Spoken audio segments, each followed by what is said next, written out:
FI BCom. Hello all. Good evening. Welcome to my channel. ना FI BCom आपको भूला नहीं हूँ मैं, बस इतना ही है कि अभी पढ़ाई करने के लिए टाइम है, 12th का रिजल्ट लगने के बाद ही हमारा फ्लो आएगा, right? So today I am starting with departmental final accounts, okay, which will be in your FA of Mumbai university semester 1, ठीक है? ओके, क्या आप लोग कभी डीमार्ट गए हो?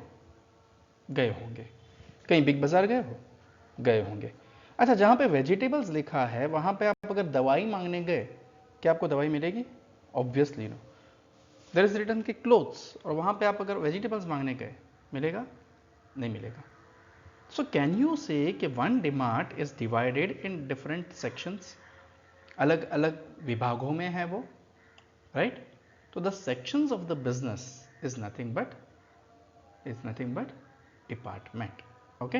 सारे सेक्शन, सारे डिपार्टमेंट मिल के हम लोग उसको क्या बोल रहे हैं? डिमार्ट या बिग बाजार, करेक्ट? सो एट टाइम्स वो तो वे है, ओके, शॉपिंग मॉल टाइप है, बट हमारे पास डिपार्टमेंटल स्टोर्स अलग से होते हैं। अगर चर्च गेट जाओगे तो अकबर अलीज है, वैसे बहुत सारे डिपार्टमेंटल स्टोर्स होते हैं, बट डिपार्टमेंट समझ में आ गया, it is nothing but a section.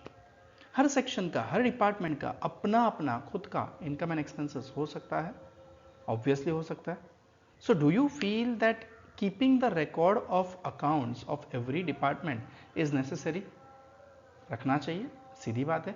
अगर आपका खुद का अपना इनकम और एक्सपेंस है तो आपका खुद का अपना प्रॉफिट या लॉस भी तो हो सकता है, right? And for the same you have to prepare the accounts, for the same you have to maintain the records, right?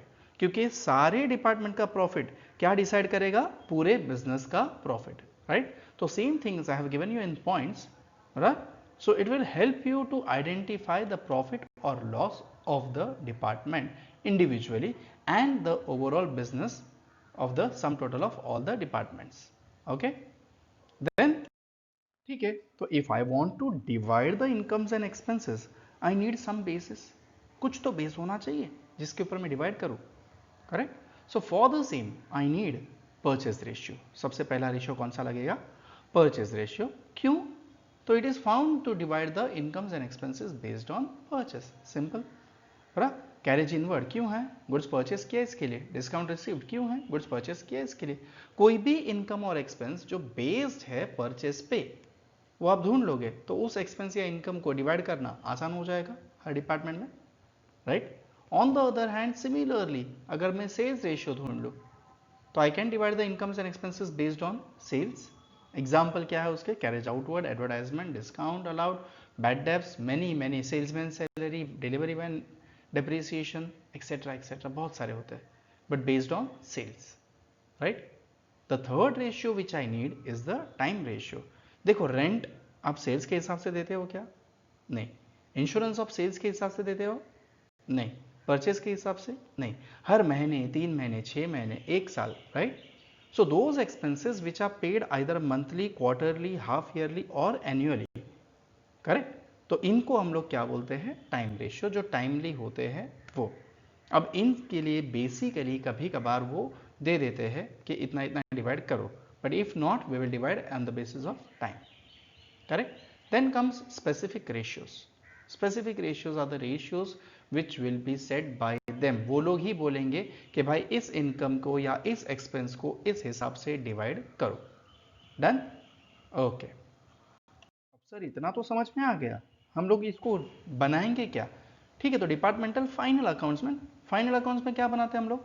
Trading, profit and loss, है ना? बस वो बनाना ही है। और एक बनेगा जनरल पीएनएल, ठीक है?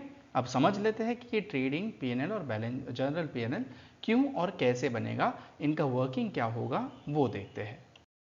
So when I speak about trading, trading आपको पहले भी पता है, राइट? 11th-12th में भी फाइनल अकाउंट तो किया ही है, ठीक है? तो ट्रेडिंग अकाउंट किसके साथ रिलेटेड है? या तो फैक्ट्री या गोडाउन के साथ, है ना? अब फैक्ट्री और गोडाउन में डायरेक्ट प्रोडक्शन होता है ना, सो द एक्सपेंसेस और incomes which are recorded are direct in nature, ठीक है? रूल अपना वही है कि एक्सपेंसेस को डेबिट करेंगे, इनकम्स को क्रेडिट करेंगे। The balancing figure of trading account will be known as gross profit और gross loss, okay? On the other hand, if I go to P&L, PNL कौन से खर्चे रिकॉर्ड करता है? ऑफिस के। Very good. तो ऑफिस का खर्चा हमेशा इनडायरेक्ट नेचर में होता है। वही रूल अपना, debit the expenses, credit the incomes. The balancing figure of profit and loss account will be net profit और नेट लॉस, जो यहां से चला जाएगा जनरल पीएनएल अकाउंट में। Why? Because we need to find the profit of the business, right? तो business का जो पीएनएल है उसी को हम लोग क्या बोलते हैं? General PNL. ठीक है? तो general PNL, as the name indicates, this is the account that records the expenses and incomes of the business which are general in nature.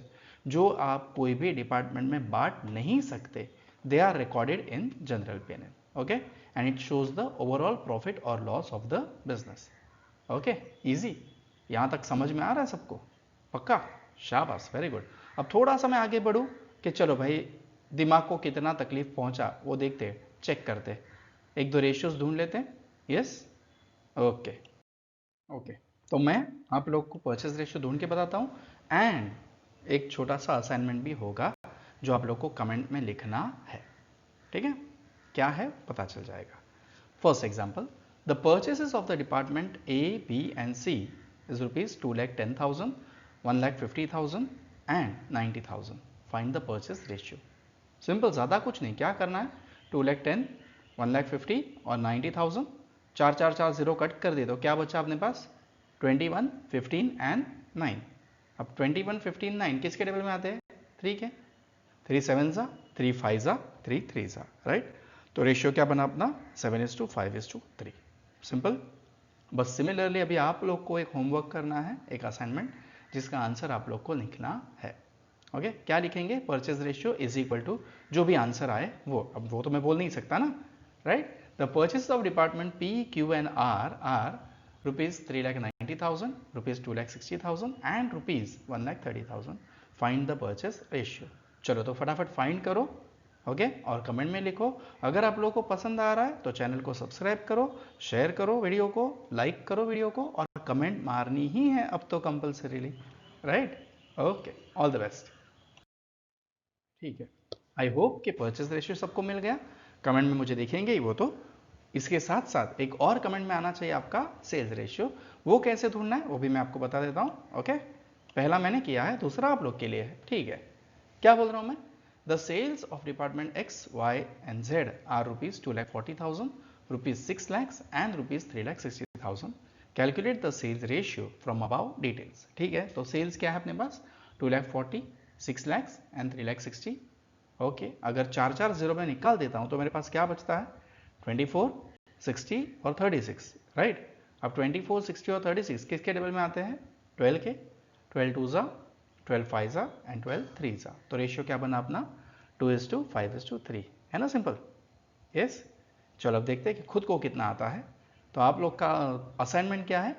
L, M and N are departments of the business whose sales are 3,60,000, 1,80,000 and 90. Calculate the sales ratio from the above detail. Answer मैं नहीं बोलूँगा, आप लोग सही हो या गलत है वो मैं बोलूँगा आपके कमेंट रीड करके। ओके, तो अगर अच्छा लग रहा है तो आगे बढ़ेंगे हम लोग, और वो अंगूठा दबाने का, शेयर करने का, मतलब लाइक करने का, शेयर करने का, और चैनल को सब्सक्राइब करने के लिए बोलो फ्रेंड्स को भी, ताकि आप लोग की स्टडीज़ मिस ना हो। जो भी आपके 12th के फ्रेंड्स थे, share the channel with them so that they can study, at least something is better than nothing basis पे, right? Okay, all the best.